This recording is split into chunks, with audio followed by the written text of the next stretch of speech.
The ocean down there, that's the true northern side. Normally you take the stairs going down to the beach. Unfortunately today the stairs are under construction. This is amazing. This is Playa de Benijo and I have it all to myself. It's beautiful. It's hard to get to, but definitely worth it. This is charity and you find it everywhere here in Tenerife.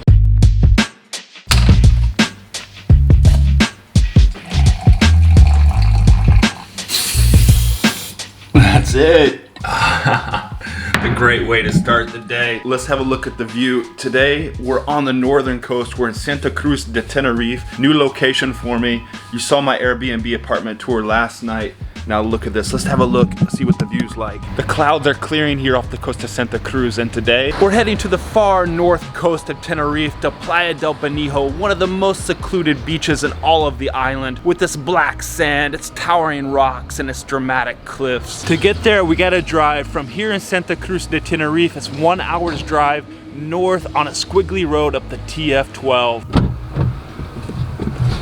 Only 26K, but you really need a rental car for this. Now I'm staying in Santa Cruz and getting in and out of the city. I'm right in the center, so you gotta calculate in an extra 10 minutes or so before you're finally out of the city and onto the open roads. And once we get up there, zigzagging our way up and over to the north coast, it should be spectacular.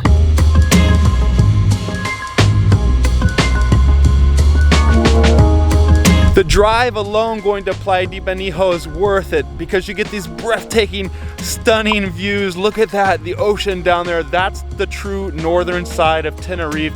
And once you get up to the top of TF12, you're on the TF134 heading down to the beach. And there it is, Playa de Benijo, one of the most secluded beaches in all of Tenerife, and that's where we're heading. A word of warning, if you're one of those who's prone to get car sick, well, this drive to Playa de Benijo may not be for you.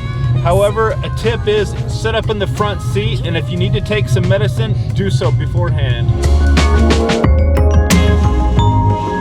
Look at this, we've made it, Playa de Benijo. Now we gotta get down there. Stick around because at the end of this video, I'm gonna give you all the details you need to know about getting to this secluded beach and some of the other things you should do once you're here. Normally you take the stairs going down to the beach, but unfortunately today the stairs are under construction. So I parked at the next beach, and under some advice from the restaurant up there, they said you can walk along the coast here to reach Playa de Benijo. My only concern is high tide could be coming soon and I don't want to be trapped over there. It's amazing, I'm getting there. There is no one out here, probably because those stairs are closed, but check it out. All to myself. This is the black, famous sandy beach that hardly anyone ever gets to, secluded, but it makes it all the more worth it because you have this beautiful black ash sand. You have those stones coming up from the sea, and you got the cliffs just hammering down right into the water, and the sounds of the waves crashing on the shore here. Now clearly what makes this beach special is the fact that it's isolated. It's difficult to get to. It's at the end of a big mountain pass on the northern tip of the island that is not quite as popular as the southern tip. But this beach should be put on your to-do list when you're in Tenerife. Because it's an overcasted day and the stairs are broken, there are less visitors down here at the beach. But you know, in the hot summer months, this place is crowded. People are stretched out all along those soft black sand. I don't have much time here because the high tide is going to be coming and I could get trapped. Now when it's a warm day, you're going to want to come here and spend all of your day. Just hang out and relax. There are not any restaurants, of course, down here on the beach. This is an exclusive and wild beach, so you don't have any restaurant services. But up top, there's a bar, and further into the next town, there are a couple little restaurants. And speaking of which, I'm hungry. I need some food, so I'll give you all the details, everything you need to know about getting to Playa de Benijo a little bit later.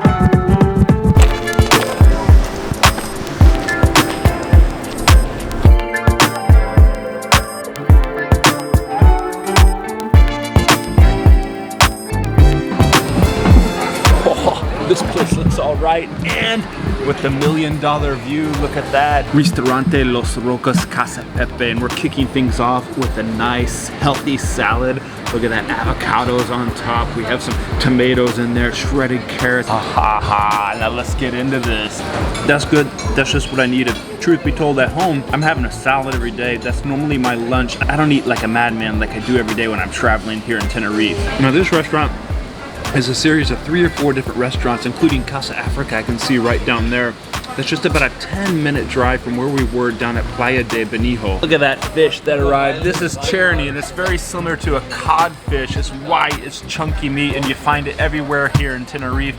And it's great to eat. If you don't like picking out all the bones, this is a good one because the meat just falls off and there are not many bones.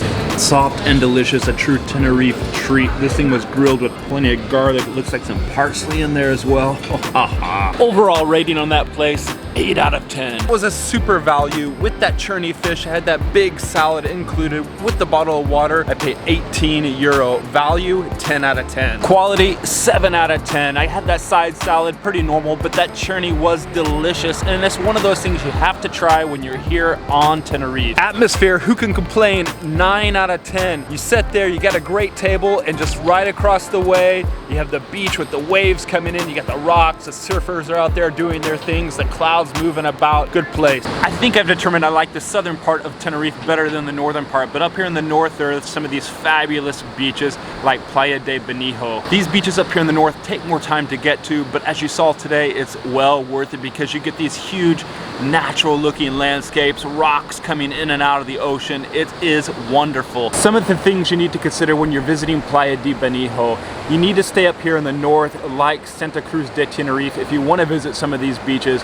Even from Santa Cruz de Tenerife, it's a good 1 hour's drive up a twisty path, and sometimes there are buses and other cars, so it could be slow going. So basing yourself out of Santa Cruz is a good option. You get 1 hour and you're here in these beautiful spots. If you want more than beaches, one thing you could check out is the Anagaga Nature Reserve. There are plenty of hiking trails up there and you can get lost. It is like a jungle. Look at that, it's amazing out that way.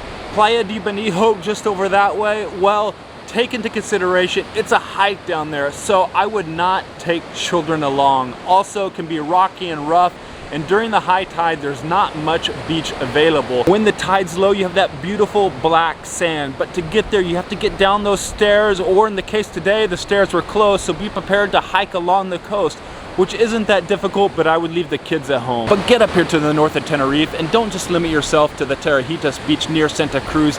Get out there and explore some of these other beaches. They take some time to get to, but they're secluded and they're wonderful, like we saw today at Playa de Benijo.